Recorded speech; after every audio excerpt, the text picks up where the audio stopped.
tell me, Diamond, you don't give a fuck. Girl, yeah, I do. Only thing I care about is you. And money, yeah, that too. And my weed, I gotta have that too. Otherwise, you know it's only you. Only thing I care about is you. Do you fuck with me like I fuck with you? I fuck with you. Can you trust in me like I trust you? Gave her money to go shopping, she like, nah, this shit ain't cool. Unless I can buy some more of you. You got game, baby girl, you a fool. She be like, everything I say to you is true. I'm just trying to be around you. I'm just trying to get it like you do. Running game, baby girl, you a fool. Might have to let you treat my face like a stool. I just wanna be around you. I can't wait to be around you. I just need to be around you. Can't just give her what she needs around too. And after she could help me smoke a pound too. Both our exes was some fucking clowns too. She like my style, my flow, my sound, my bars too. I'm so in love, I need a matching tattoo. Cause I just wanna be around you. I can't wait to be around you. I just need to be around you. I'm so in love, I think I need a tattoo.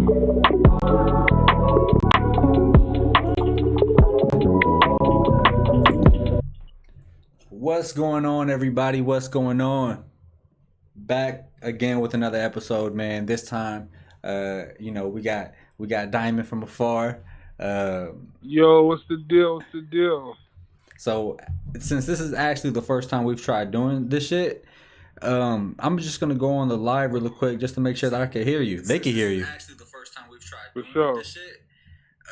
I'm just gonna Can you hear me? Really quick just to make sure that I can hear you. They can hear you. Actually, the first time we've tried doing this shit. Can you hear me? Oh yeah, they hear you perfectly. Okay, that's wonderful. That's wonderful. So with that said, man, we got to get into it, bro. All right, so we just like jump into like the obvious with Brandon, or should we talk about that magic loss? Okay, well, man, BI man, BI 49. BI 49, man. I mean, we expected it, right? Yeah, we knew this was coming. This has been brewing for some time now. This has been building up, man. It's been a fucking huge game, bro. What do you see different in this game?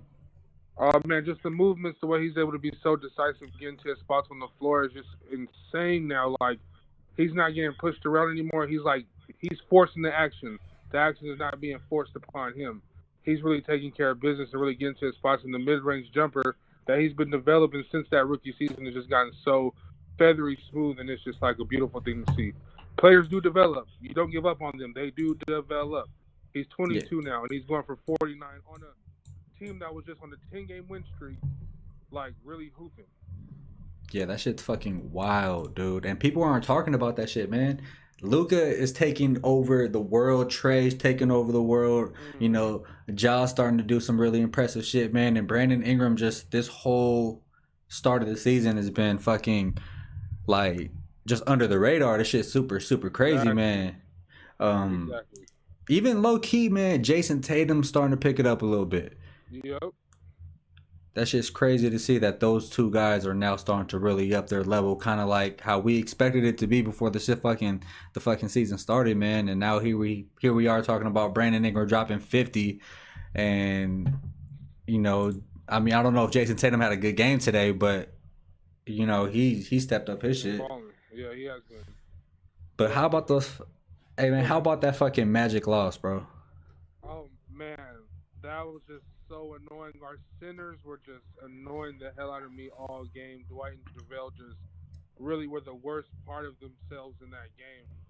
Especially JaVale down the end, like just giving it up every play after play after play down the stretch. Like the last 4 plays straight, he just gave it up. He sagged off Vucevic too far, and Vucevic hit that clutch 3. And then he's not there to help on the Markelle Fultz drive after LeBron gets burnt. And then LeBron turns and looks at him like it's really both of their fault. LeBron got burnt, but he tried to send him to the help, and JaVale was not there to help. And it was just ugly, man. But, I mean, props to Markel Fultz, who people thought was never going to be anything. I mean, I'm glad to see he worked through all the things that he ended up working through to get his career back on track. But you hate to see it versus the Lakers, man. And just the getting down by, 21, 24 points, and then fighting back a couple of times, then finally fighting back again, it just was too much to not have AD, to have Caruso hurt. But, I mean, big ups to Quinn Cook, Troy Daniels, played amazing. It was fun to watch still, but LeBron, I mean, ended up with 19 and 19, but I really, really hated the effort from LeBron yesterday. Yeah, that shit was. I mean, are you as impressed as everybody else is with Markel though? With Markel Fultz? Because I'm low key not, bro. Yeah, like I'm still waiting on that offensive package that we've seen coming out of Washington and coming out of high school. Like he Yeah, kind of had like more of a more athletic D'Angelo Russell type of game, but now he's just like a driver and a kicker. He's like an old school point guard low key now, but he gets it done. He defends. He's athletic, but he does not have the offensive skill set for the modern day NBA. Like it's still going to take him some time. Like I've said before, like this is really like his true rookie season because he's really playing. He's really in the thick of it. He's really comfortable with his surroundings. And I think when he gets into the off season this year and yeah. comes back healthy again in the upcoming season after this one, then we might see an X factor Markel Fultz where it's like, okay, now he's starting to really realize that number one overall potential. But now to me, it just seems like he's getting his feet wet and he's just starting to have some success, which is good to see.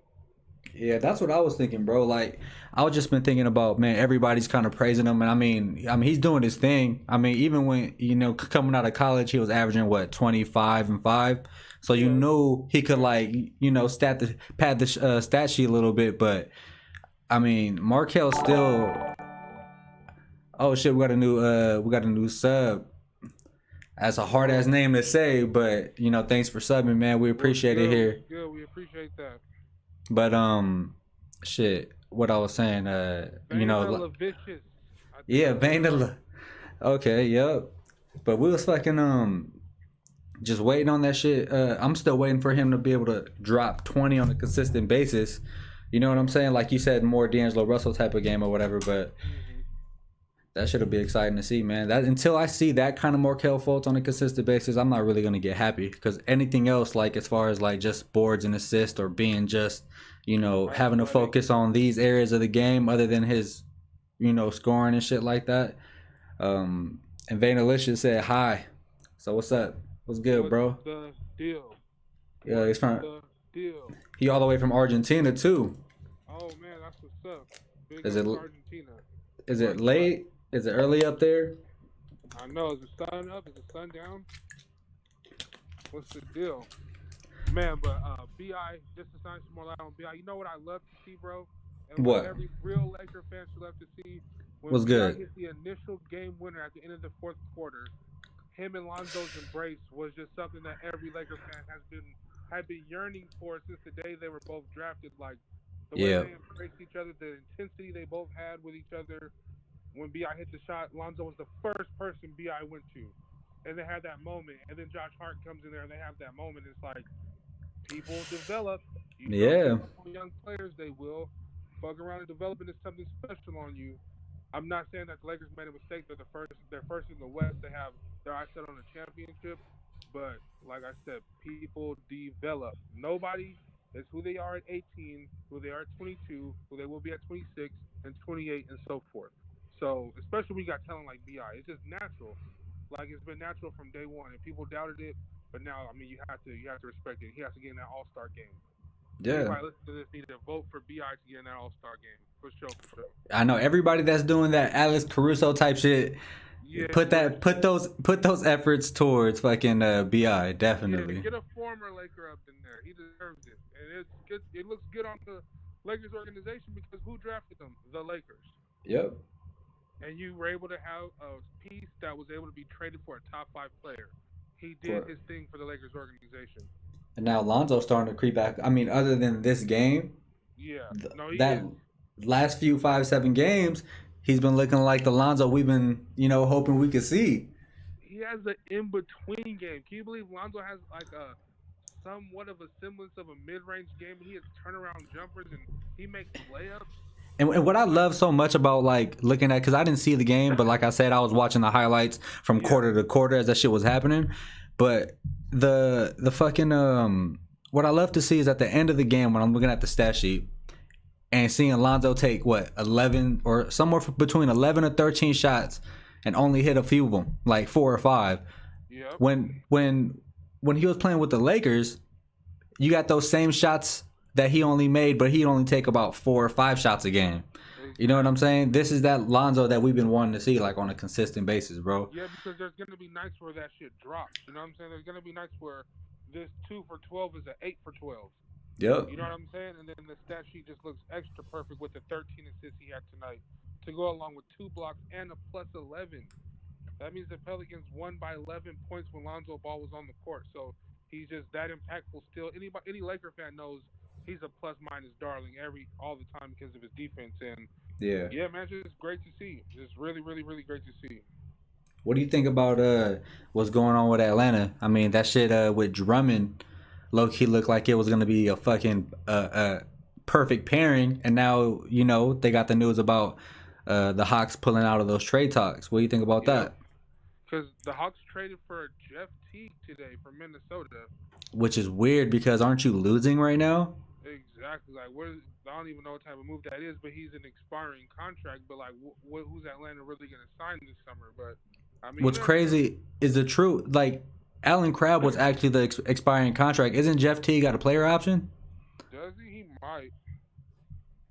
He might. If he has a fucking player option, that's ugly. Yeah, that would be terrible. What do you think? Hey, you think ESPN is over there blowing up Kyrie shit out of proportion?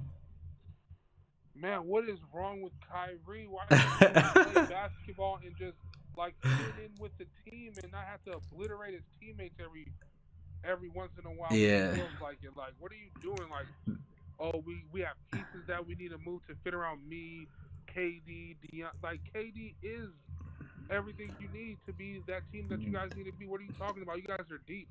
He gonna leave out Joe Harris. He gonna leave out people who were on that team last year that made that playoff push, and just talk about him, KD, DeAndre, Karis, LeVert. Like, what are you doing? Like, come on now. Yeah, that shit is kind of wild.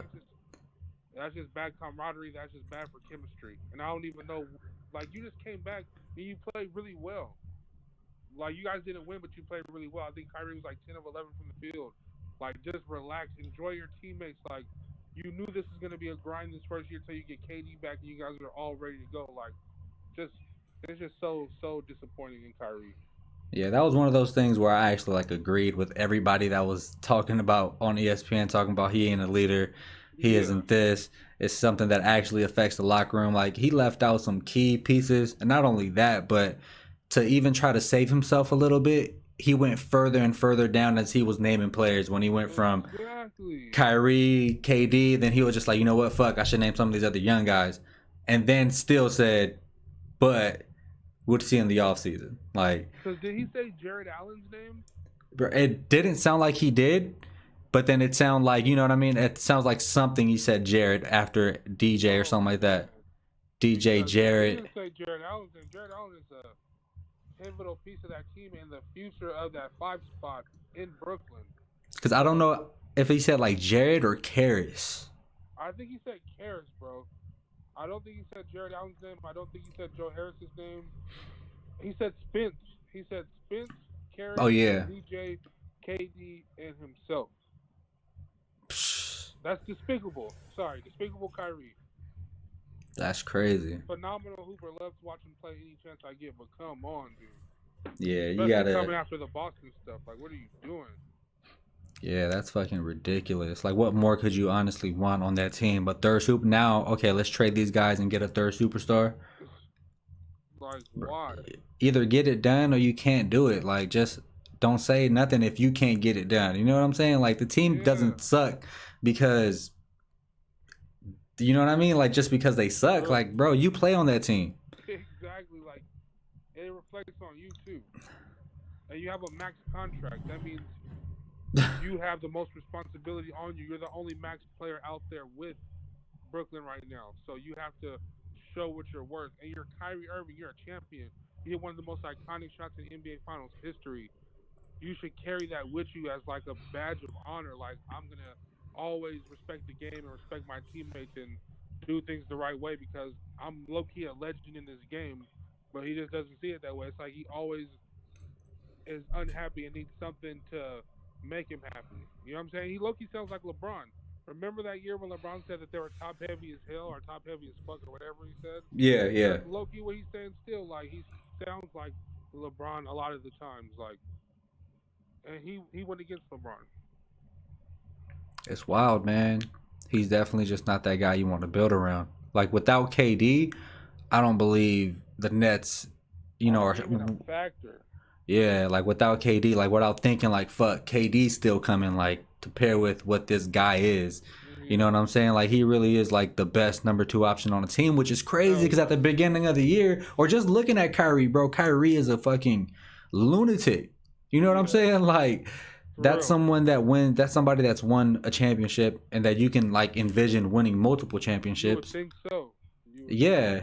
But now he's just not that guy, man. It's crazy. He just is what he is. And to think like, bro, man, you're not even dealing with like Durant's personality right now. Yeah. Oh. Wait till Kevin don't like you a little bit. Yeah. Wait till Kyrie and Kevin not like each other, and then who's gonna demand a trade then? It's one of them. You know what I'm saying? Like, yep. One of them. Shit, the Lakers might come up off that. Low key, huh? Pray and hope. Exactly. That'd be crazy. The Lakers might come up off that. That'd be wild. KD and Kyrie go at it. And so, yeah, who even trades for that? Literally, like at that point, you got 2 people that are just. I mean, I guess the only person you could really trade for is KD. Why do you want Kyrie? You know what I'm saying? Like, I don't see who would take that chance on trading what they could trade to get Kyrie that would make their team better. Because at this point, KD is the only one that's really proved that he can win championships. Hell yeah.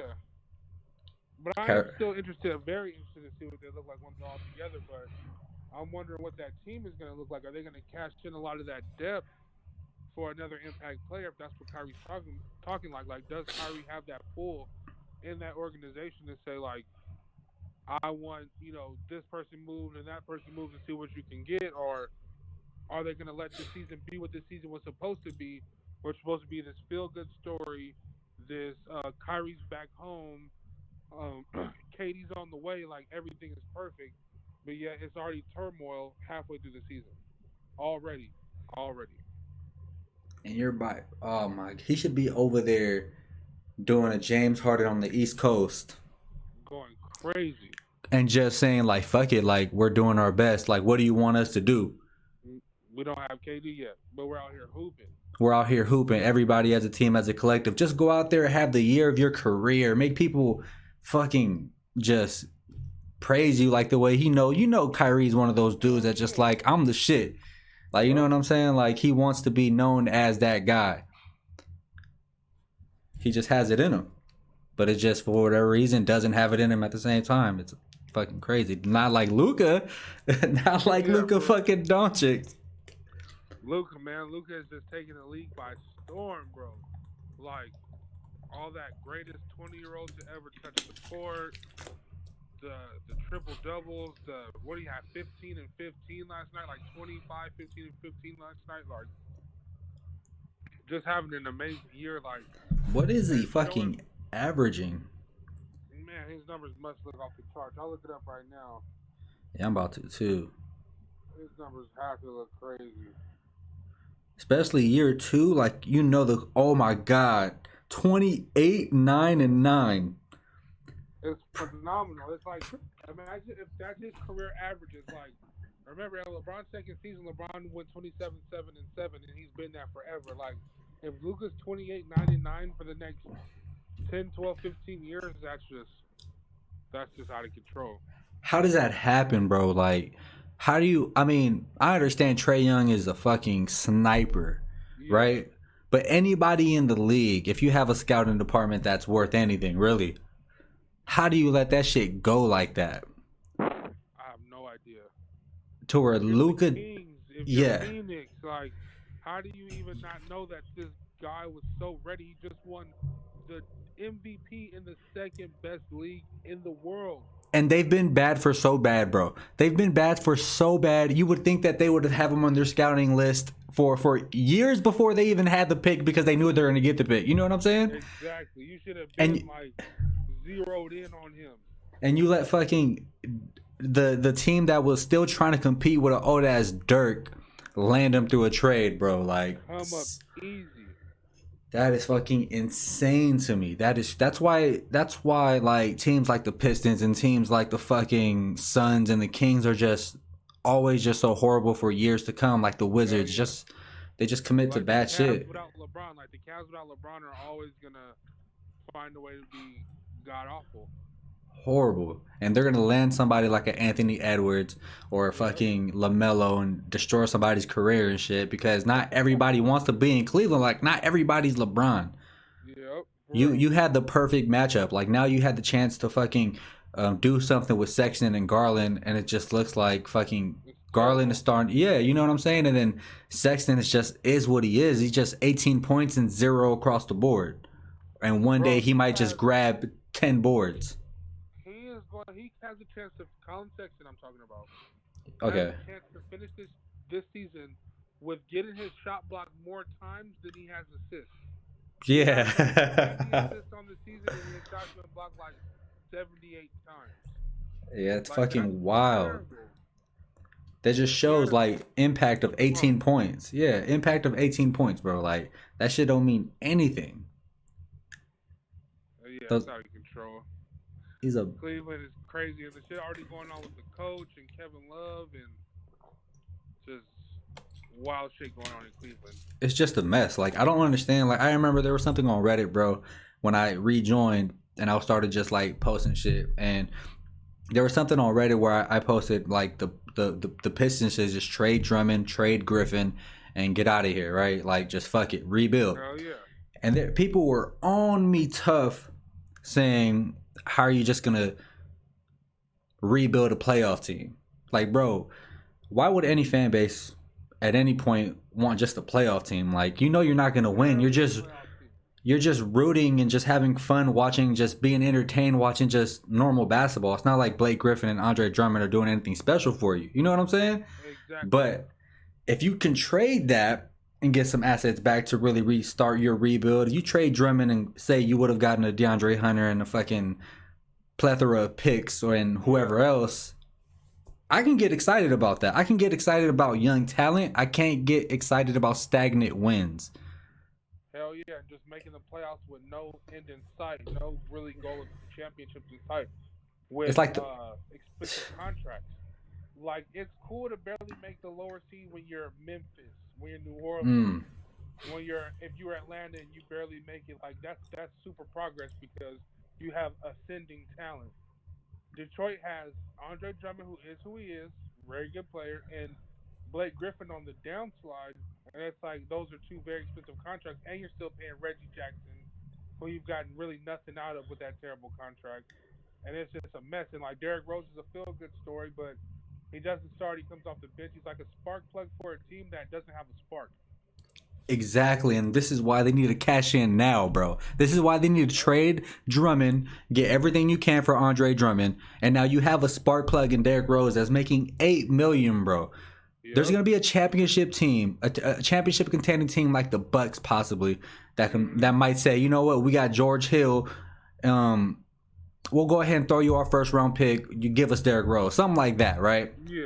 Now you just have another pick on top of the shit you just got for Andre Drummond, on top of the shit you would have got if you traded Blake Griffin, but now you're stuck because no one's going to want him now. Yeah, he's having a horrible season, a terrible season. He just shut it down. He had surgery now. He's not going to come back.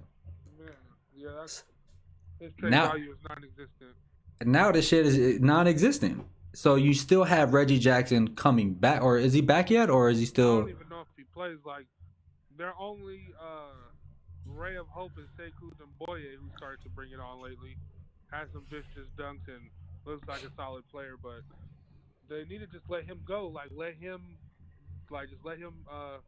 have the ball the rest of the season and give him more touches and get him more acclimated to the NBA because He's their only really glimmer of talent.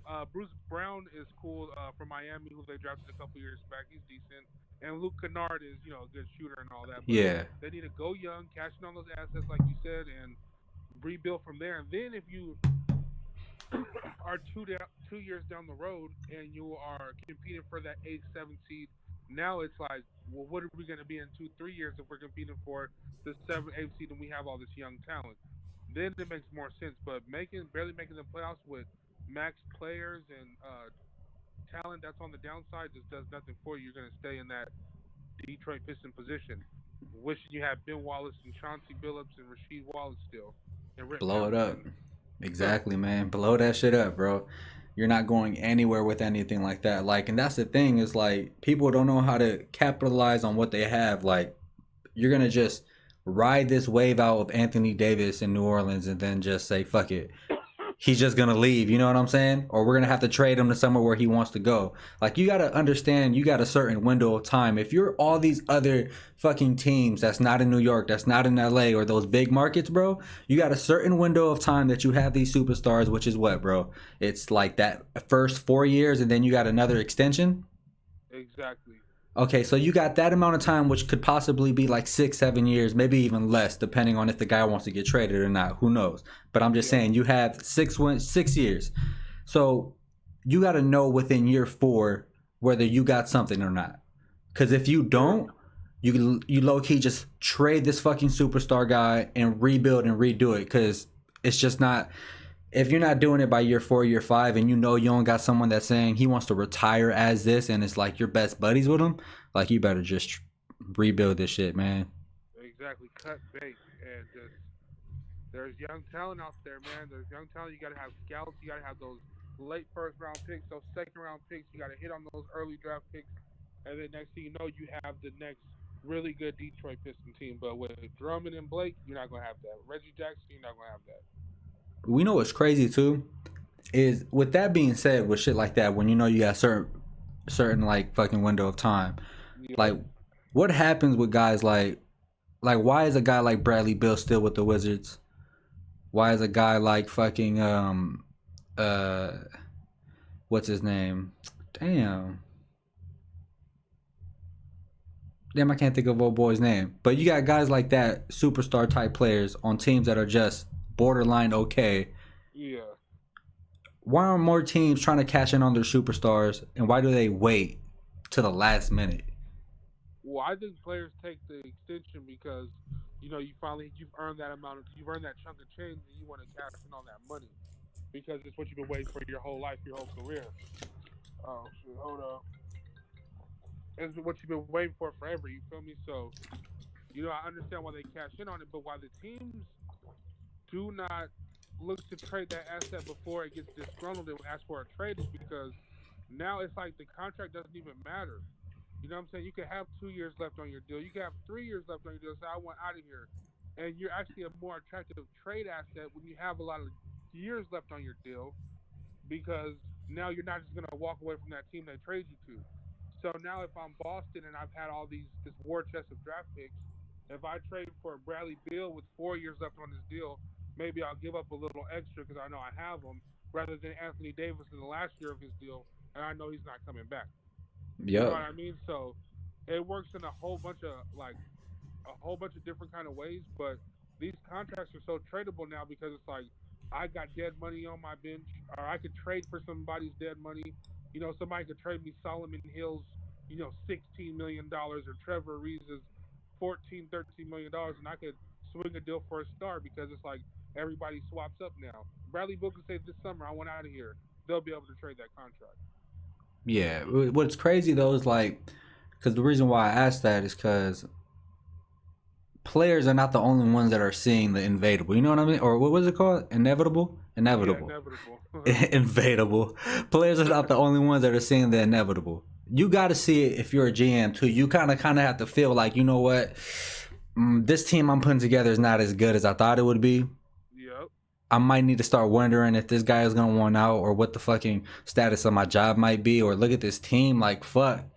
You got to think of something. And if you can't think of anything to make this to prolong how long you'll have that player, you might as well just trade that motherfucker, man. You Like, really stop. should. Like, the Wizards, I don't want the Wizards to hold on to Bradley Beal. You know what I'm saying? I don't want the T. Exactly. Oh, Karl Anthony Towns was the other one I was talking about. Exactly. Delaying the inevitable. That's what Don't that's do called. that. What you're doing is now, like, you're, as a team, you're now just making your value, like, evaluation lower and lower and lower. Exactly. Because not You don't get everybody, less like, and less in return. not everybody's gonna want to. Not everybody's gonna be 100% buy in like the Lakers are. Yep. Seriously.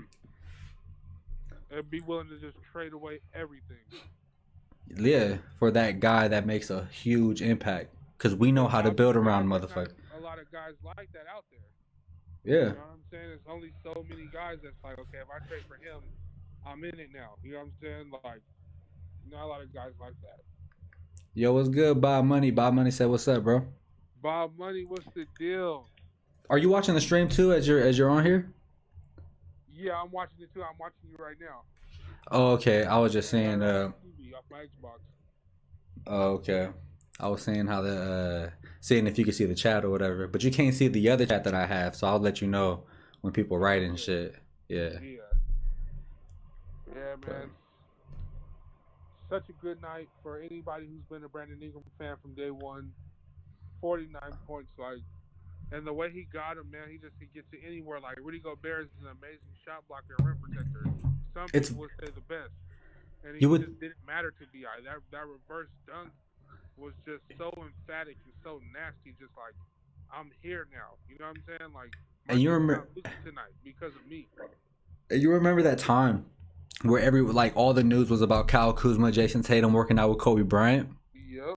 And the person that looks the most, I guess, go ahead and say it, as closest to him as far as being decisive, knowing how to get to his spots, being precise. You know what I'm saying? Like, yep, he's the man. He's the guy that's doing it right now. Like, you look at how Kawhi Leonard plays basketball. He goes to a spot, he makes those buckets. Watch Brandon Ingram that same way. Look at how he gets his buckets. This dude goes to specific points and gets his buckets. That shit is amazing. Super amazing. It's amazing. Out the mud. This is somebody who didn't even average 9 points per game his rookie season. He came in as an 18-year-old. That's why he's still 22 right now. 4 seasons in, he'll be 22 until the next season starts. Like, that's insane. You know what I'm saying? He got his, and he's been doubted, and he's been ridiculed by Stephen A. on TV, and Callan Cowherd and all these other kind of talking heads have said all this type of different shit about trading him and getting him out of there. He's worthless, and now look at him. He has to shut everybody up. Because who didn't know he worked hard? If you didn't know the Brandon Ingram story, if you didn't know that he was going to be in the gym making himself great. Yep. Hey, man, it's crazy. Like, it's fucking insane. I just don't understand. But Bob Money was like, why did y'all get rid of your farm? I'm not heated that we got rid of the farm. You know what I'm saying? I just knew we gave up somebody special. Like, the whole time this trade shit was happening, me and you were always talking about, damn, we know Lonzo has to go.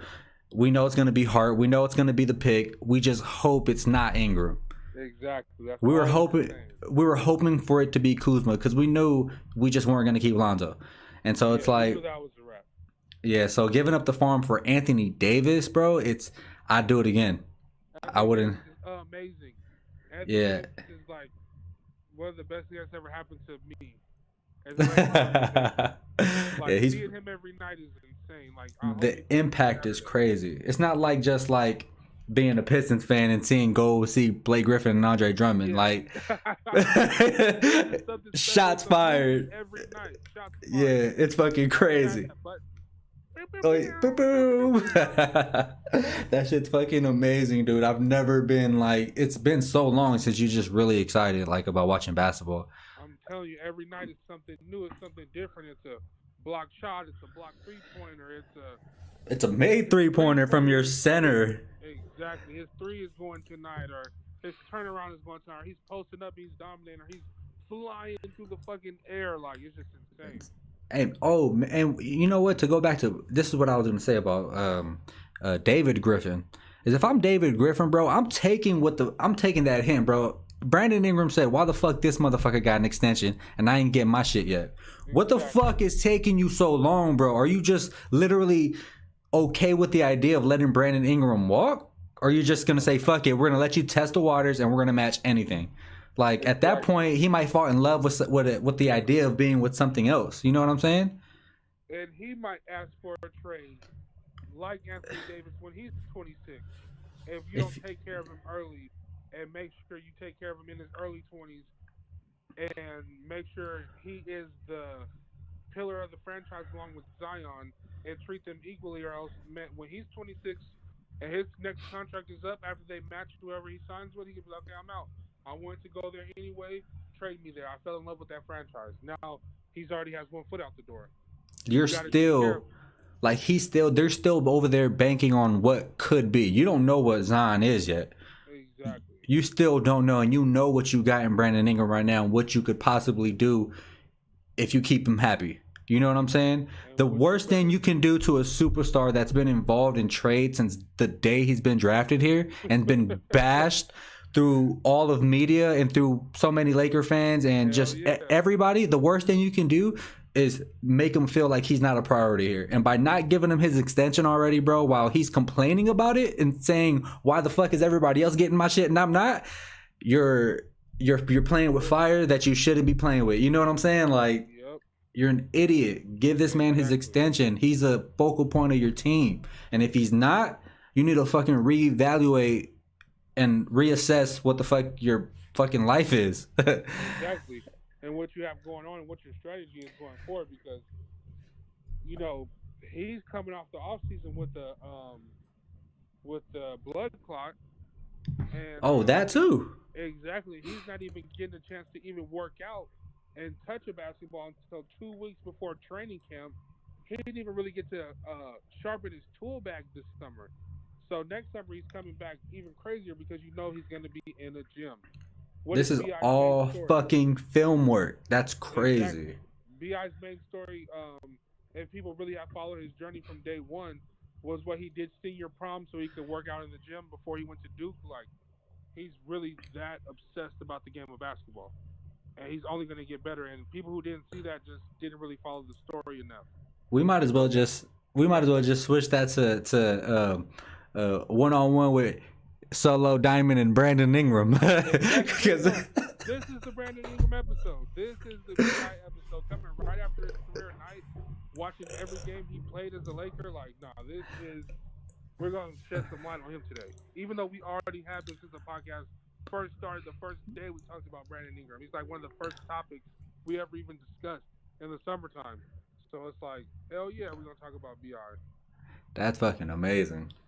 This is like the best thing that could possibly happen. This is fucking crazy. I haven't felt this good about somebody that's not on the Lakers in a fucking while. Exactly, because it's just the amount of just talk of like, okay, we're going to trade him. Are we not going to trade him? Are we going to trade him for Paul George? Are we going to try to trade him for Kawhi? Are we going to include him in this deal? Are we going to trade him to move up in the draft to try to get Markelle Fultz? Like, all the rumors, all the things that came out, it was just like, now that he's just established himself, he had that amazing game on Christmas when he smacked the Nuggets and hit 8 threes on Christmas Day, and now he had this game versus the Jazz. I mean, that's how you do it. That's how you establish yourself as one of the top dogs in the league. Who's one of the better defensive teams in the league, exactly. Might I add. You know what I'm saying? Who's from what I hear through the Twitter versus Paul George's daddy's Joe Ingles is on that team. Exactly. Hey man, this is fucking insane. But B.I. was clearly the best player on the floor tonight. Oh yeah, I mean when you gotta, I mean I don't know what the fuck NBA.com and 2K is talking about 6'7", but when you go up against someone that's 6'9", athletic as fuck, that has a dangerous first step, bro. Oh my god, it just looks better. It just feels better, like when it's coming from that. Yeah. And like I said, man, the picture of to see that mental picture of him and Lonzo embracing each other after that, what should have been the game winner, was just like, come on, now we expected that for years to come in the Laker uniform. Like, that was supposed to be the plan right there. Yep. But it's all good. It worked out for everybody, though. You know what I'm saying? Lonzo's starting to pick it up. B.I.'s establishing himself. The Lakers have a chance to win a championship. Like, rarely does a trade work out for all parties involved. And maybe the Lakers still gave away an extra pick or two or an extra swap or two they shouldn't have. But you got Anthony Davis at 26 years old, who right now steps onto a basketball court, and when he's on, changes the game like nobody else in the league. So, yeah, when you give up that amount of goods, you better get something great back, and we did. So yeah, and we did. And it's even harder, I think, for us because we knew how great Ingram was going to be, right? And we still hold that, reservation for Lonzo Ball. We still strongly believe Lonzo Ball's a championship caliber player. Like, we're not going to come out and say maybe full blown superstar, but when you talk about who's the next person to be like a fucking Robert Horry, I would say Lonzo Ball. Exactly. Who's just always going to be in the mix and always make the big play and always be a part of that winning team and does crazy shit in the playoffs, offensively, defensively, intangibles-wise. Lonzo's going to be that guy. People don't know that. People are just sleep until they wake up. And don't let the fucking Pelicans fuck around and get LaMelo Ball. That would be insane. That'd be fucking insane. That would be a movie. LaMelo, Lonzo, Ingram, Williamson, Jackson Hayes. All that athleticism, all that IQ, all that passing. Oh my goodness, all those finishers, like. You got a 6'6" point guard. You got a 6'8" shooting guard that's a point guard. You got a Brandon Ingram small forward that's 6'9", that's a fucking lethal, precise, just weapon, and who could also play the point guard. And then you got Zion Williamson, who's freak of nature, who's also great at running the break. And then you got a fucking trailer in Jackson Hayes, bro. Athletic monster. You got a fucking super team. Lonzo had an alley-oop to Jackson Hayes in this game today that was just out of control. That's fucking amazing. The Pelicans are in a fucking amazing situation. Just like the Warriors, bro. The Warriors are in a fucking amazing situation because for 1 year they get to be ass. Steph Curry gets to fucking rest. Klay Thompson gets to rest. They get to see what they have in D'Angelo if they want to keep him. Mm-hmm. And then next year they got D'Angelo, and then they have fucking a top 5 pick. Oh my goodness, bro. It's a beautiful situation. They can add any type of talent they want. They're gonna have the chance to add a big man who could possibly be an all-star, a guard who could possibly be an all-star, a trade for shirt up veteran. You know what I'm saying? Like, they can do whatever they want to do. It's fucking exciting to see, bro. It really is. It's exciting to see. But I mean, I think this is about enough. It's already 10 p.m. Oh, yep.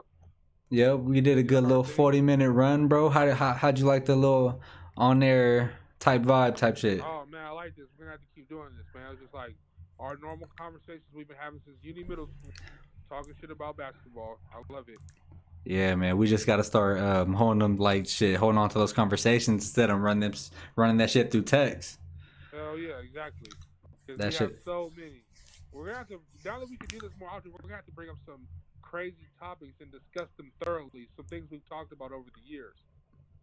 Some draft picks and some legends and some thises and some that's. Like, we really got some things to talk about. So I'm do this more frequently. We could talk about that Steph and Magic shit we was talking about. Exactly, a lot of different type of shit. You know what I'm saying? All that. Hell yeah. Maybe we might even expand. We might just start talking about some complete different other shit. Who knows? Exactly. We got time on our hands. We got big brains. We got things to say. It's all good. You feel me? Man, that's dope as fuck, man. But shit, I mean, that's gonna be a wrap for everything here, everybody. One-on-one. For those that tuned in, thank you. We'll see y'all on the next episode, which will probably be Sunday morning, or I don't know if we might do this one more time before Sunday morning. Yeah, so All right, bro. Take care, So, everybody. one-on-one, get it in.